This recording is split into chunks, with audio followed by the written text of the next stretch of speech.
نبی پاک صلی اللہ علیہ وسلم نے ارشاد فرمایا سونا مسلمان وہ ہے کہ جس کام سے اس کا مطلب نہیں اس کام کو چھوڑ دے۔ اور نبی کریم صلی اللہ علیہ وسلم نے فرمایا قیامت کے دن زیادہ گناہ ان لوگوں کے ہوں گے جو زیادہ فضول باتیں کرتے تھے، ان کے گناہ زیادہ ہوں گے۔ فضولیات سے بچیں، اپنے اوقات کار زندگی میں مرتب کریں۔ ہم پتہ کیا کہتے ہیں، 1 منٹ میں آیا، تو 1 منٹ ٹھہر، میں یہ محاورہ ہے ہمارا، 1 منٹ دے ذرا مجھے۔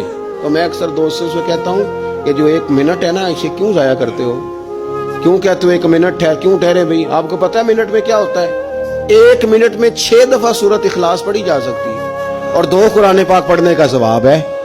1 منٹ کے اندر 26 مرتبہ کہا جا سکتا ہے سبحان اللہ و بحمدہ سبحان اللہ العظیم۔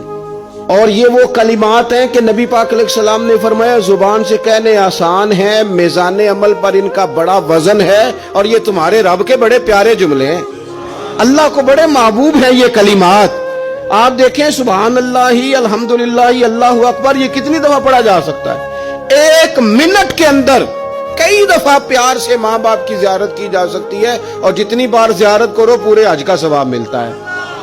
1 منٹ کے اندر فون اٹھا کے کسی مریض کی عیادت کی جا سکتی ہے، اور میرے نبی پاک صلی اللہ علیہ وسلم نے فرمایا جب تم مریض کی عیادت کرتا ہے تو خدا کی رحمت کا دریا بہہ رہا تھا، تو نے اس میں غوطہ لگا لیا ہے۔ 1 منٹ کے اندر تو کمال ہو جاتا ہے، لیکن شرط یہ ہے کہ اس منٹ کو ضائع نہیں کرنا، اس منٹ میں کچھ کر جائیں۔